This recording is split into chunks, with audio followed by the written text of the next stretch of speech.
Okay, well, thank you so much for hosting me here in Nevada City and Grass Valley.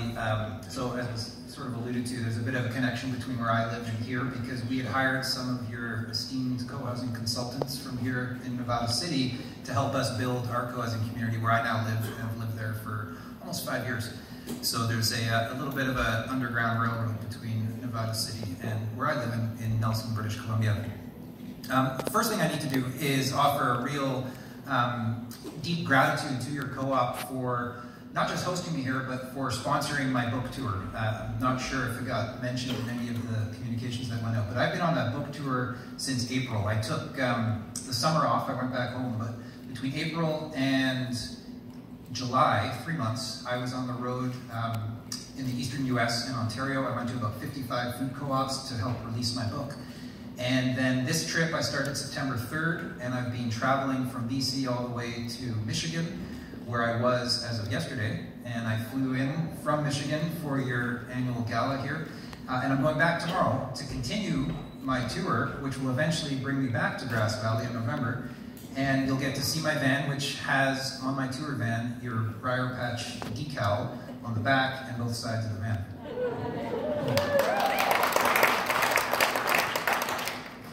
So I know it's already been said quite a few times, but I've now visited about 100 food co-ops across the country, and hands down, your co-op is a leader in this country. And it is what I've started to classify as a superhero co-op, and there aren't many of them, but I would put yours in there, and I, without any bias, would also put mine in there too.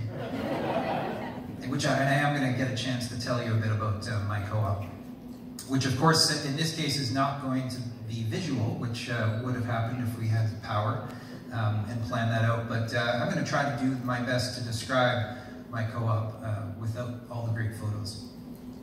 So 2 things though that happened before I get into my talk. As I was traveling here to California yesterday, there were 2 things that really stood out that I think really speak to the future of food co-ops and some of the challenges and opportunities that we have as people who care about the future of food and our future of our co-ops. So the first was on the, actually I'm going to do it in reverse chronological order. The second was when I got out of the airport, and I had about, I guess, an hour and a quarter drive to get here, and I was quite hungry. I'd been on the 2 different flights, and so I wanted to find some food between the airport and here. Oh, so you know my experience. So I did what I've done in many instances now when I'm traveling. I'll just look at the Google map on my phone and just like track all the way along the road and look for restaurants and look for opportunities to stop. And it was fascinating to look at the route from Sacramento to here, and every exit I would look at what's there, and it was like each exit there was a Starbucks, usually an IHOP or a Jack in the Box or In-N-Out, and often 1, maybe 2 grocery stores. It was either a Safeway or Raley's, a Walmart, or maybe a Trader Joe's here and there. And so it was really, what it looked like is I felt like I had just been going in circles, you know, as I was looking for a place to stop and eat. And short of it, I didn't really find anywhere that really suited what I was looking for. But what really struck me is just how much work we have to do in the food co-op movement. There is a lot of work that we have available for us to move into and support, so that more and more people can have access to really good food. And not just, you know, people who are interested in natural and organic foods like the food co-op movement has supported for many, many decades, but there's a whole other movement that's emerging that I write about in the book for people who really just want access to healthy food in their communities. So the first thing that happened on the plane yesterday was I was sitting beside 2 young boys, I'm guessing they were 9 and 10 years old, and they started chatting with me, which was nice. I didn't initiate, they initiated the conversation. They wanted to know what I was doing, where I was going, and I told them all about my book tour, and they were fascinated that I'd been driving across the country, and of course they asked, what's your book about? And so here I got to practice, in this moment, how do you talk about food co-ops with 9 and 10-year-olds? And so the one question they asked is, you know, so what's a food co-op? And I described, you know, it's a co-op that is owned by often thousands of people. And the follow-up question was, well, so you can only shop there if you're an owner. And I was like, no, in fact, most food co-ops are open to anybody. And the follow-up question was, well, then why would you become an owner? And this is exactly one of the challenges that I think we have ahead of us to, as we grow the food co-op movement, to be able to answer that question, not just with 10-year-olds, but it's the same question I get from people of all ages. You know, why do we want to invest and own a food co-op when in fact, at least in most food co-ops cases, we can walk in there and anyone can shop. So these were two great moments I had coming in here. So this has effectively been what my book and my book tour has been about, is how do we grow the food co-op movement? How do we grow its impact? We are still just a drop in the food system bucket across the country. I've watched how my food co-op has recently grown and the impact it has had, and I'll share a bit more about that as well. And so I really do think that the future of good food hinges upon two things. One is deepening our commitment to eating more local product and eating more seasonally. And two, growing the food co-op movement and growing the impact of our food co-ops. I think those two alone are really going to spell out a very promising future for the future of food. And as I write about in my book, market concentration within grocery retail right now is effectively extinguishing a lot of the regional food systems that we as co-ops are trying to cultivate and in many cases preserve. And if they're not extinguishing food systems, they are throttling their growth and in many cases creating really difficult barriers to entry for many of the people who are producing food that we would like to support. And these are the same people that are selling product into our stores as well, who are trying to also sell into the larger food system because they can't simply sustain themselves just selling into our co-op, as is often the case. So one of the ways in which I think we can really grow our food system and grow our food co-ops is for us who are already invested in our food co-op to deepen our understanding of not just our food co-ops and their history, but the larger grocery store sector and how it came to be and how it's affecting the future of food right now. And so this is what some of what I'll talk about right now and what I write about in my book. And I'm pretty convinced that when we have that knowledge and information at hand, we will be able to not only deepen our own relationship to our co-op, but to be able to communicate it better with other people. And I'm a case study in this. Like when I joined my board in 2006, it took about 5 years before I finally learned enough about the grocery sector where I actually cut myself off and stopped going to the other grocers. Because when I joined my co-op, we weren't open on a Sunday. We weren't open very late compared to the other grocers. And so in those moments when I needed to buy food, I would, without thinking too much about it, walk into the other grocery stores. And as a board director, I might have put like my hat on lower, just to board director of my co-op. But in any case, I didn't really think too much about it until I really started to understand how these grocers are operating in relation to the system in which they're accessing food from. And it was through that information that I finally realized, like, I cannot walk into these stores again. And for 10 years now, I haven't spent a penny at any of the 3 major competitors in my community. I go in there though, and I take photos, which some of which are in my book. So that's the only time I often set foot in there. So I do believe it's possible. With information at hand, we can really deepen our community's experience of our food co-ops and our understanding of it. So one of the things too that I've been observing as I've traveled across the country is the food co-op movement is certainly strong in places like Grass Valley, it's strong in places like Nelson, and there are many other communities across the country, small and large, where it's really thriving. But more of my experience has been that food co-ops are in a very precarious place right now. I've been to some food co-ops, just recently one last week, where 35% of their sales are to owners. So the other 65 are to people coming through just through the door. So that's a huge opportunity right there to be reaching out to all of those folks who are coming through the door who aren't yet owners. It's pretty common to have about 40 to 60% of sales in a food co-op go to owners. Your co-op sounds to be in the higher end of that. I come from a co-op where we're tracking 90%, 90 of our sales going to owners. And so that's an opportunity there that I think every food co-op has in front of them. But food co-ops, of course, are up against a huge force of the grocery giants right now that are doing a lot of what we are doing right now.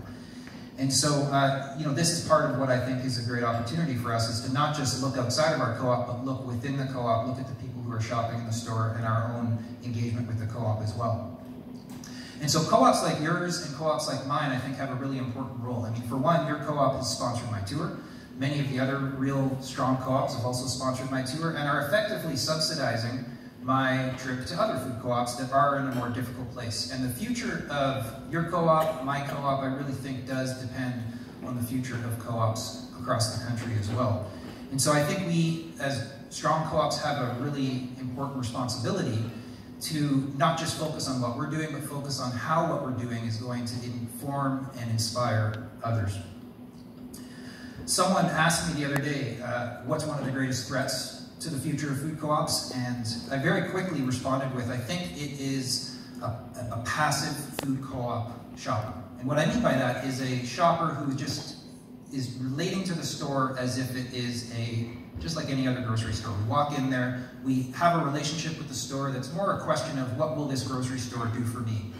And what I try to invite in the book, as I do in the dedication, is invite a different relationship, which I imagine many of you are already practicing, to walk into the store and ask, what will this experience that I'm about to have do for the next generation, and the next generation, and the next generation?